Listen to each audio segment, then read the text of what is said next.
is the right boat for you? Well, that's going to depend on whether you're looking for a weekend sailor or club racer as compared to a coastal cruiser, as compared to somebody that wants to do a transatlantic crossing. Because each one of those types of sailing have a different need and different requirement for the type of boat, the capacity of the boat, and things that the boat can do for you or the equipment on the boat. Today, we're going to start with a beautiful 2024 Jeanneau Sonata C410. We're going to do a walkthrough of the boat and taking into consideration if I was a cruiser. So I'm going to show you what are the things that I'm looking at when I'm looking at a boat like this if I want to do coastal cruising or do a transatlantic cruising, as this is a 41-foot boat. The other thing, on the second half of the video, we're going to be talking by the numbers.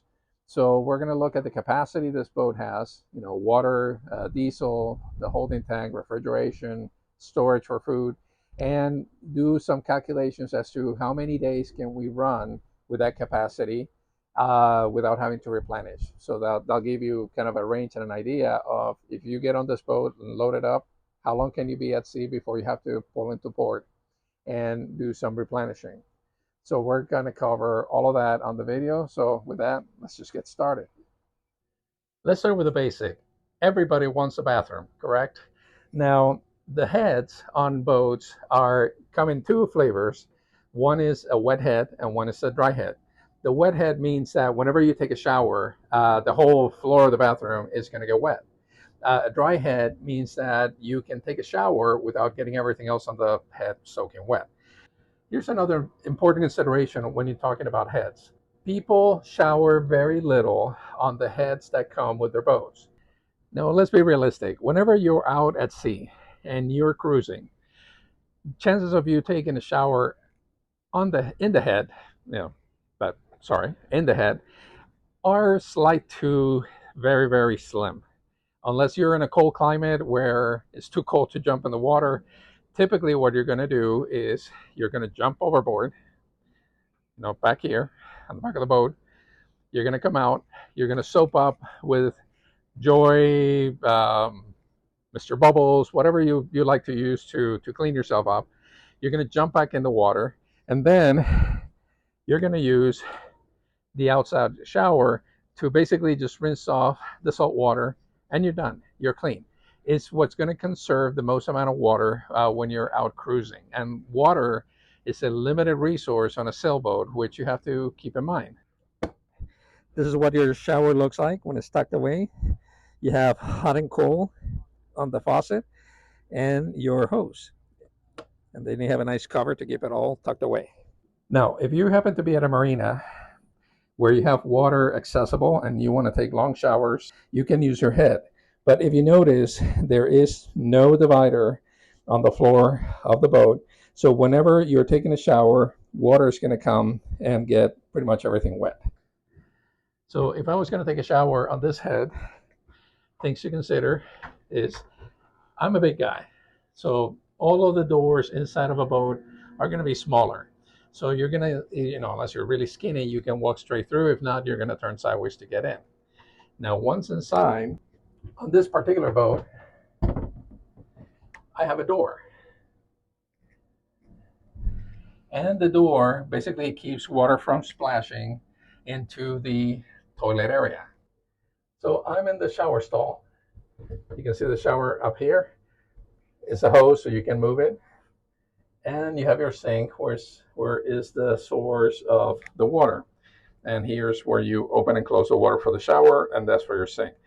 But if you can see my feet, I'm standing inside, but there's a gap underneath the door. So water is still going to run out, but it won't run out into the cabin. So while having the door is a nice add-on on this shower, basically it doesn't keep the water out of the head. So this is a wet head, regardless of how you look at it. What it does, though, is if somebody wants to use the toilet while you're taking a shower, you can keep water splashing to a minimum. This is a full-size toilet, which are very nice. In older boats, you're going to have something that's about 2/3 of that. And you have electric flush, which is kind of nice. Now, this boat has two heads. So let's go check out the head on the master stateroom. So in here, you're gonna have the same scenario. You have to step in, close the door. Once this door is closed, you have your shower area next to your sink with your hose, and you have the glass door that you can close, but you're still going to have the gap in the bottom. So again, what these doors are doing is just keeping water from going into the toilet if you have somebody that's using it, keeping the toilet paper dry, which goes right there. But in reality, you're quickly going to find out that most sailors shower outside of the boat. Now, the other aspect of the bathroom, I'm going to call it the bathroom, even though we call it a head at sea, is the toilet. And all of the waste that goes in the toilet has to go into a holding tank when you are inside of 3 miles from shore. You cannot drop your business outside of the boat as you're sailing, only after you have gone out 3 miles or more. You have a holding tank, and if you're doing coastal cruising, meaning staying within 3 miles of shore, you're going to have to carry that with you. And I'll talk about the numbers in a little bit so you know how many times you can use the bathroom or how many days before you fill up your tank.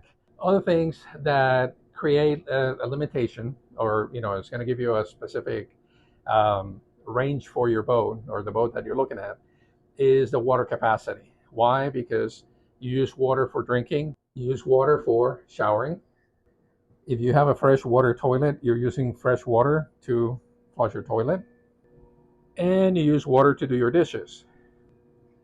So understanding how much water you're going to consume on a trip is important because you want to conserve as much water as you possibly can. Let's talk about another aspect of sailing, which is your galley. So key considerations with the galley is how much room do I have to store food? How much refrigeration capacity do I have? And what kind of a stove do I have available for cooking? Because more than likely, on probably 90% of the boats, they're going to come with a propane stove. On some modern boats, they're starting to put more induction because there's more battery capacity available. But let's say, for the sake of argument, it's all going to be propane. So let's take a look at this boat and see what we got. So from a storage capacity, has this nice slide-on storage shelf, and it has an additional shelf on top. It has additional storage shelving on this side of the galley, and it has a very deep locker to store additional stores. You also have a spot down here for pots and pans. On this particular boat, you're going to have a 2-burner stove. Sometimes they come 3, sometimes they come 4, with an oven. And it's all propane, so if you cook every day, you can figure your tank is probably going to last you, depending on how long you cook, let's say on a good side, let's say 20 days. The next thing to talk about is the refrigerator. This is a 6.3 cubic feet refrigerator, and it has a little freezer area here, not very big. So you're not going to be able to have 20 pounds of steaks and pork chops and things like that stored in here frozen. So you're probably going to have some goods on this particular boat, or you may get an external freezer to keep frozen foods. You have a lot of storage, and in this boat they did a very nice job of putting slider baskets which can be removed so you can get to the bottom of the fridge. And we'll talk about the numbers here in a sec. So keeping food refrigerated and packed, you have to be smart about how you buy your food. So knowing that refrigerator space is limited, you probably don't want to buy gallons of milk or gallons of orange juice or things like that. You probably want to buy a smaller size, either concentrate juices if you want to have them, or dry milk, either powder or non-refrigerated milk, because those are the things that are going to take the most amount of space. So for the meats, meat that you're going to use right away, you can probably keep on the fridge side. Meat that's going to sit for several days, you want to put on the freezer. So you have to be smart about what kind of food you get. If you're going to be fishing and eating fresh fish as you cruise, then that's phenomenal. Basically, you catch it, you clean it, you eat it, and you're done with it. You don't have to store it. So I'll have a section by the numbers here shortly. Comfort at sea is going to be important because you're going to be sleeping on the boat. So on some boats, you're going to have what's called a centerline berth, which means that you can crawl in from both sides of the bed. On other boats, is because of the design, you're not going to have that option. You're going to be climbing through the foot of the bed to lay down. So on the Jeanneau 410, you have a step to climb up, but you don't have any room on the side. So you're going to be crawling in bed, from the foot up. Now you have space to put your books or maybe put some water at night. You have privacy windows, so you can slide those to create more privacy. And you have storage at the head of the bed. But this is going to be a bed where you're going to be crawling in from the foot of the bed. You're not going to be able to get around. Same applies on the aft cabins. You're going to be crawling into bed from the long end of the bed. You can see it on both sides. Now, there's nothing wrong with that. It's just for the design of the boat, they chose to set the cabin layout that way. So again, you're crawling from the long side, and other boats are going to crawling from the side of the bed. It's going to be different on every boat. Another consideration when you're looking to see if this is the right boat for you is to think about your cabin height. Now, this boat on this area of the salon has a 6'5" cabin height. So there's plenty of room. I'm 6 foot tall. So I have plenty of headroom. The reason that's important is because if you're too close to the liner, it's going to feel cramped. If it's lower, you're going to be hunching over, and that's not going to be good for your back. So you want to find a boat that you fit, meaning it's tall enough that to give you plenty of walking space. Now, the space on this boat, it has a declining cabin top. So when I get to the stateroom back here, I only have an inch because this is 6'1" on this side. So these are things to consider as you're evaluating the boat. The sitting on the boat is also going to be important because you're probably going to spend most of your time here in the salon.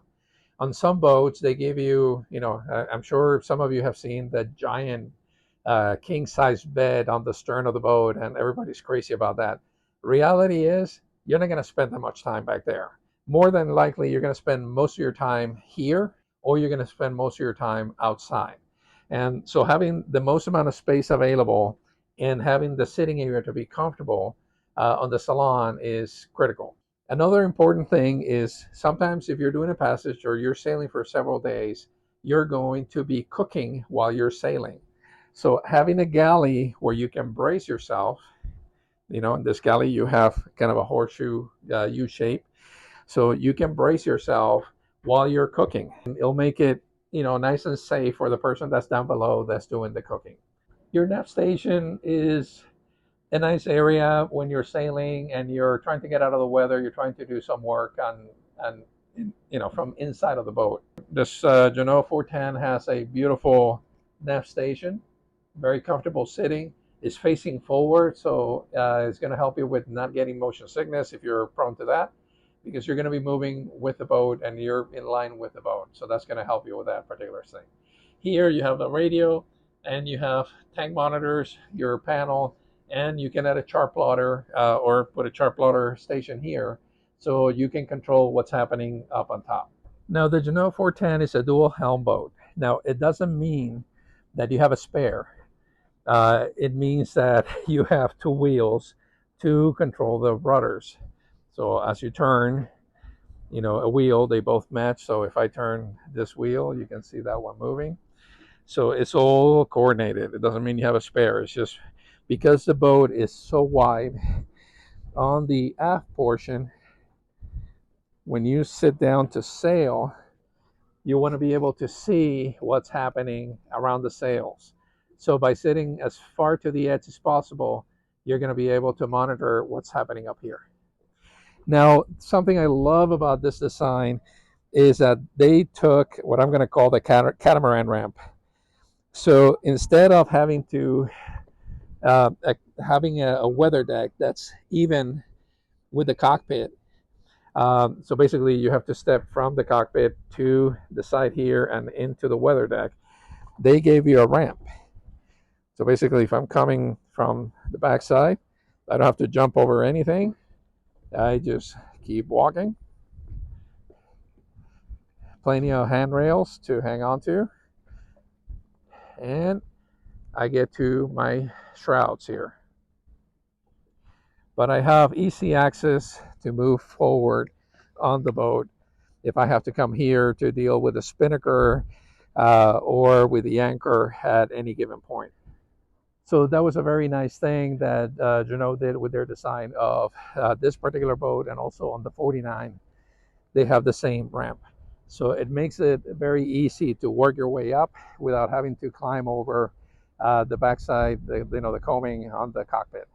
On the sail plan for this boat, you're going to notice that this is an in-mess roller furling system for your main. Now, don't get fooled by the stories and the naysayers. They work perfectly fine. Usually if there's a problem with one of these, it's because there was user error or poor maintenance, one or the other. It had nothing to do with the design of the system. The nice thing about this setup is that it's going to give you unlimited reefing points, so you can make the sail very small if you're in heavy weather, or you can take it all the way to the back to give you plenty of canvas for light wind conditions. So very nice design. This here is, when with the low friction rings, instead of using blocks like on the standard boats.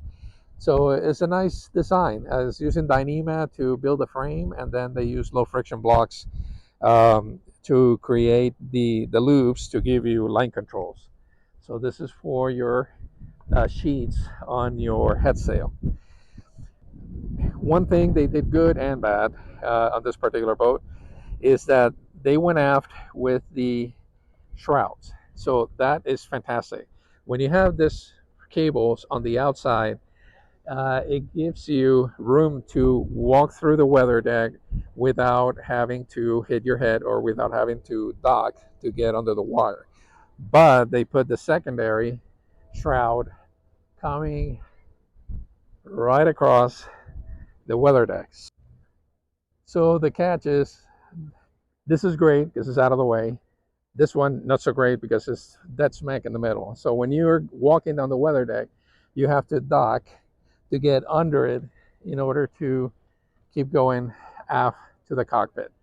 So Jeanneau, if you're listening to this, find a different arrangements for that secondary. Another nice thing that Jeanneau did with this model boat is they went to the low profile hatches. So these hatches are flat with the deck, so you're not going to stub your toe or trip over them, so they're not a trip hazard. And you have a solar trickle charger for your batteries. They went with a steep angle on the Dodger, which is good for having the spray run off when you're going to weather. As you walk down, they added a handhold to hang on as you're walking down the ramp on the weather deck back to the cockpit. Now, this particular boat has a lot of mechanical assists, meaning you're going to have a lot of things that are going to help you manage the boat and stretch your sailing life. So it's going to have bow thrusters. You're going to have your anchor windlass back here. You have an electric windlass for your sheets, which is this one right here. You have your electronics when you're docking. You have your engine control and shifter here. So you're always going to be docking from the starboard side of the boat. In here, you're going to see that they have an electronic hydraulic system for the platform to take it up or down. Cockpit lights, ambient lights, table light, and there's a 12-volt car charger there. And you have the same ramp also on the port side. And you have also the electric winch for your sheets. You also have a electric primary winch. So a lot of mechanical assistance. So it should be pretty easy to navigate this boat and single-hand the boat using all of these levers that now you have available. The platform on the boat, like in all Jeanneaus, opens up. goes flat and gives you a nice swim platform, and you have your swim ladder. This boat has the davit for your dinghy. Now, some people like to have the dinghy back here. Some people like to put the dinghy up on the forward deck when you're sailing. Usually, I prefer having it on the forward deck.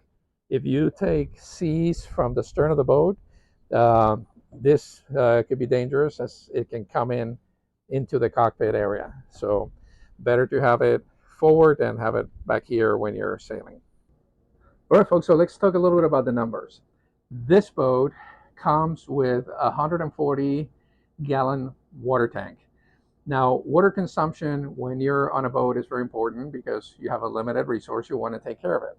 So, on average, a male person, a man, should consume about a gallon of water per day. Women, they recommend 7/10 of a gallon per day. Let's just round it to everybody drinks a gallon per day.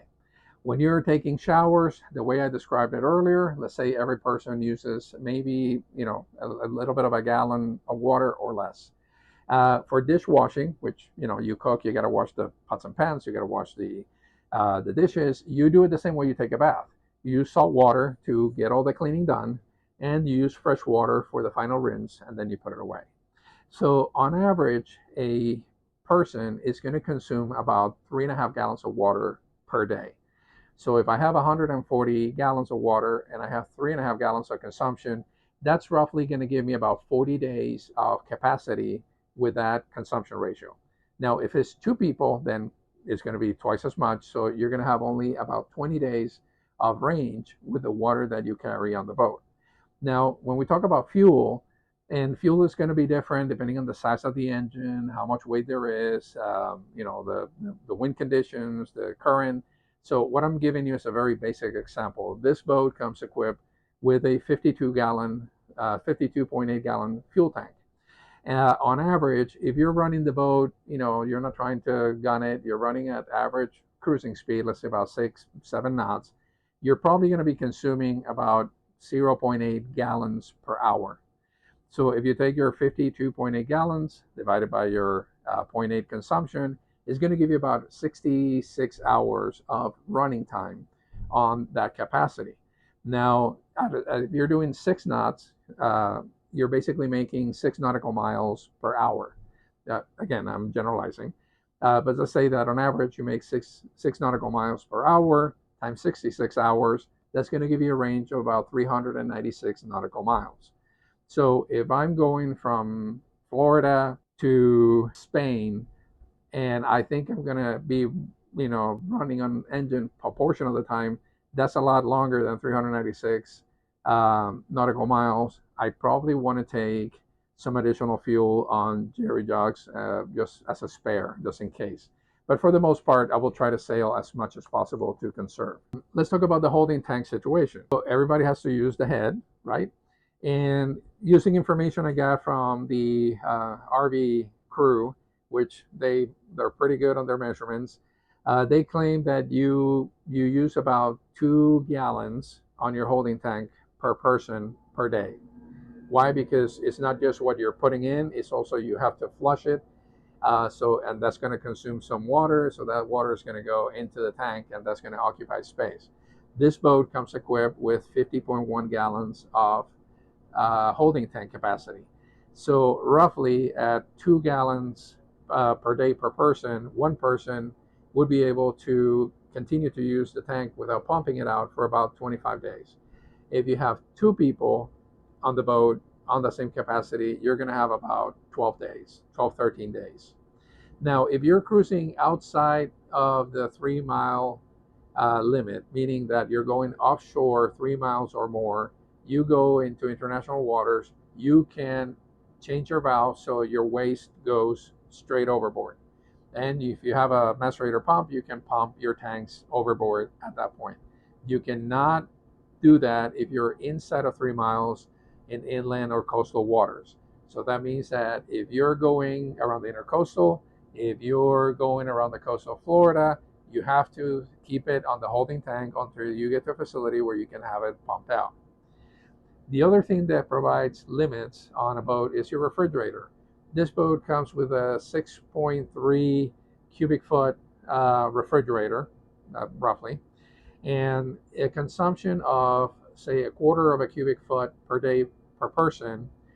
Let's say with a single person, that's going to give you about 25 days that you can carry on the refrigerator. If it's two of you, then figure it's going to be about 12 to 13 days. Now, the reason you have to be smart about your groceries and your food stores is because of the limited space. You don't want to get things that are big. You don't want to buy a gallon of milk. You want to buy milk that doesn't need refrigeration. You may want to buy powdered milk. Instead of buying a gallon of orange juice, you may buy the small concentrate. So basically, you're making it and you're using it, and you don't have to, store it in a big container that takes a lot of space. So you have to plan your grocery shopping so you have more dry goods and more canned goods that you're going to take with you on your trips. If you have limited space, as I showed you earlier on the freezer, that means you're not going to be able to store a bunch of meat in there. So you have to plan what kind of meat you want to carry with you. And if you're going to be fishing, then you fish, you catch, you clean, you eat, and you start all over again the next day. So it's going to give you longevity or give you more time at sea if you're doing some of those things. So those are some of the considerations when it comes to by the numbers. Now, different boats are going to have different capacities. So I'm going to share the sheet that I used to come up with the numbers, and you basically put in the capacity of the tanks for the boat that you're looking at, and that'll give you a rough idea of what the range could be for that boat. If you're a person that you're going to be at sea just a couple of days, 2, 3, 4 days, and then you're going to be hitting a marina, then it doesn't become a big challenge because you can top off your water, top up your fuel, and pump out your head. So you basically resetting the clock on your trip and your capacity. So just some food for thought. So let's section by the numbers, looking at, if you saw my video on whether the boat is a blue water cruiser or not. Sail's area to displacement ratio of 20.68 indicates a high performance boat, usually based on the Sailboat data calculation. The between 60 and 20 indicates a reasonable good performance. The comfort ratio is measuring the motion and comfort. So a boat that moves really fast is going to be less comfortable for the average person. So this boat has a 22.1, and between 20 and 30 indicates more of a coastal cruiser from a comfort standpoint. So the capsize screening formula delivers a 2.02, and what this is measuring is beam versus displacement. A boat that has a larger beam that contributes to capsizings versus a heavy displacement reduces the capsizing. So it's comparing those two. A boat that has a rating of 2.0 is better suited for ocean passages versus coastal cruising. So for this boat being right at 2.02, based on this rating, I would say is probably right at the borderline of whether it's a good for ocean passages or for coastal cruising. Now, because this boat is built in Europe, there's a European rating. And based on the European rating, and see A, B, C, and D rating. A rating is primarily for ocean passage boats that can take winds in excess of force 8 on the Beaufort scale, 40 knots roughly, which is a gale, and moderately high seas, with waves somewhere between 18 and 25 feet. So the boat is rated for ocean passage with a load of 6 passengers, or coastal cruising with a load of 7 passengers on a 2-cabin model. For the 3-cabin model, it's rated for ocean passages with up to 8 passengers, and for coastal cruising with up to 10 passengers. But with that, I would say this is something I would feel comfortable and go in sailing long distance with, and is a boat that is very well equipped and can handle at least 2 weeks at a shot. So with that, folks, thank you so much for watching. We're going to be doing similar episodes on different size boats. So keep an eye out for that. We have a Jeanneau 349, which we're going to be doing it. I'm going to do it on my own boat, Reverie, which is a Pearson 34. It's an older boat. We'll do it on a Catalina, and we'll do it on a Lagoon catamaran. So you have an idea of how to look at the analysis of the boat and come up with the right answer for you. To post comments or questions on the comment section below. Please subscribe to our channel. We are sharing all this information free of charge to help you make your decisions on your boat selections or boat projects. You know, we did a lot of work on Reverie, and I'll talk about Reverie on one of the episodes. So with that, thank you so much for watching, and we'll see you in the next episode.